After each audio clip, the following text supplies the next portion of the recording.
अब मैं कुछ आयतें हैं जिनको आपके सामने रखता हूं। ये गैलेक्सी है हमारी, ये लेटरल व्यू है, ये टॉप व्यू है मिल्की वे गैलेक्सी जिसका हिस्सा है हमारा सोलर सिस्टम।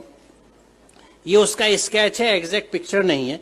इस गैलेक्सी के अगर आप डायमेंशंस देखें तो एक बाजू से दूसरे बाजू 1,00,000 नूरी साल यानी 1,00,000 लाइट ईयर्स का डिफरेंस है, डिस्टेंस है इस हिस्से से उस बाजू तक।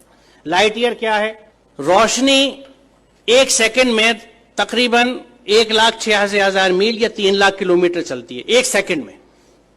इसको 60 से मल्टीप्लाई कीजिए, 1 मिनट में रोशनी कितना चली, फिर 60 से मल्टीप्लाई कीजिए 1 घंटे में कितना चली। यहां तक आते ज्यादातर आपके कैलकुलेटर्स कंप्यूटर्स फेल होने लगेंगे क्योंकि फिगर्स बहुत ऊंची चली गई। अब आप इसको 1 घंटे में आपने टाइम निकाल लिया कि 1 घंटे में रोशनी ने कितना सफर तय किया, इसको 24 से जरब दीजिए तो 1 दिन में रोशनी कितनी चली, फिर 30 से जरब दीजिए 1 महीने में कितनी चली, फिर 12 से जरब दीजिए तो 1 साल में कितनी चली। It will be N astronomical figure. 1 साल में रोशनी जितना फासला तय करती है, जितना डिस्टेंस कवर करती है, उसको 1 लाइट ईयर या 1 नूरी साल कहा जाता है। तो ये कितना फासला होगा आप अंदाजा लगाइए। और सिर्फ इस गैलेक्सी के इस कहकशां के, ये मिल्की वे जो दूधिया कहकशां है, इसके एक बाजू से दूसरे बाजू आने के लिए आपको 1,00,000 लाइट ईयर्स चाहिए। यानी रोशनी की रफ्तार से अगर आप चलें तो 1,00,000 साल में इस बाजू से उस बाजू तक पहुंचेंगे।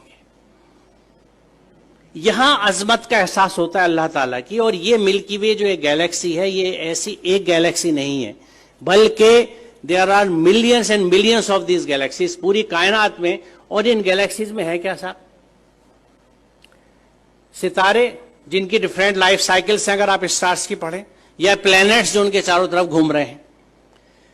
सबसे बड़ा सवाल ये आता है कि ये रुके हुए कैसे हैं? रात में जो आसमान हमें इतना अच्छा दिखता है, उसमें तारे नजर आ रहे हैं, चांद नजर आ रहा है, ये रुके हुए कैसे? What is holding them? वो क्या चीज है? वो कौन से कुव्वतें हैं? आज हम जानते हैं कि ये इलेक्ट्रोमैग्नेटिक फोर्सेस हैं जिनके बैलेंसिंग से इनको हमने रोक रखा है। It is just phenomenal. आप ये समझिए कि मैग्नेटिक फोर्स को कंट्रोल करने के लिए इस वक्त हमारे पास जो सबसे अच्छी एग्जाम्पल है, उदाहरण है, वो मैगलेव ट्रेन का है कि मैग्नेटिक लेविटेशन से रेल की पटरी से 6 इंच ऊपर ट्रेन रन करती है, जिसको मैगलेव ट्रेन कहते हैं। उस मैग्नेटिक लेविटेशन से एक ट्रेन को सिर्फ हमने 6 इंच ऊपर उठाया है। और इन प्लैनेट्स का जो billions and billions of stars and planets और सूरज हैं, सितारे हैं, ये किस तरह से बैलेंस किए हुए मैग्नेटिक फोर्सेस के साथ। ये कितना जबरदस्त कैलकुलेशन है, कितना जबरदस्त हिसाब है। और इसको जब आप समझते हैं और सूरह रहमान की उस आयत को देखते हैं कि बस समा रफा व वज़ल मीज़ान, तो बात समझ में आती है कि उसने आसमान को बुलंद किया और एक तवाजुन कायम कर दिया। तवाजुन की अहमियत की वजाहत है क्योंकि आप इमेजिन कीजिए, मुझे नहीं पता, मैंने बचपन में खेल खेला है, उसका जिक्र मैं हमेशा इस तकरीर में अपनी करता हूं कि मैग्नेट से जब हम लोग छोटे थे तो हमारे पास वो मोबाइल फोन्स नहीं थे या स्मार्टफोन्स नहीं थे जो आज आप लोगों के पास है। हमारे पास क्या होता था? टूटी हुई चूड़ियां होती थी, सिगरेट के पैकेट होते थे, माचिस की डिब्बियां होती थी, माचिस की तीलियां हुआ करती थी, और इन चीजों से हम खेल डिवाइस किया करते थे अपने लिए। तो मैग्नेट से हम जो एक खेल डिवाइस करते थे, और वो घर से जल्दी से किसी तरह जब अम्मी की नजर बचती थी सुई उठा लाते थे या आल पे ले लेते थे अब्बा के ड्रॉज में से कि कागज के ऊपर पिन रखी और नीचे मैग्नेट रख के उसको घुमाना शुरू किया तो ऊपर से वो सुई घूमती थी।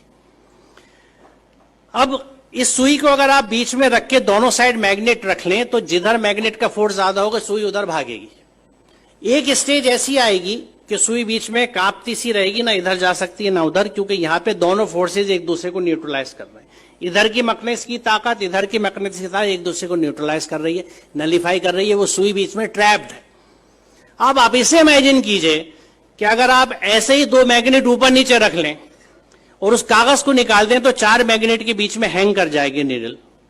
बड़ी मेहनत करनी पड़ेगी इसको बीच में हैंग करने के लिए, एक सुई को। अब इमेजिन कीजिए इस यूनिवर्स को जिसमें कितने millions and billions of planets इसी मैग्नेटिक फोर्सेस के इंटरप्ले की वजह से, एक बैलेंस की वजह से हैंग कर रहे हैं। जो इसको समझ सकता है वो खालिक की अजमत को समझता है। वो परमात्मा की महात्मा को समझ सकता है, महानता को समझ सकता है, अल्लाह ताला की अजमत को पहचान सकता है।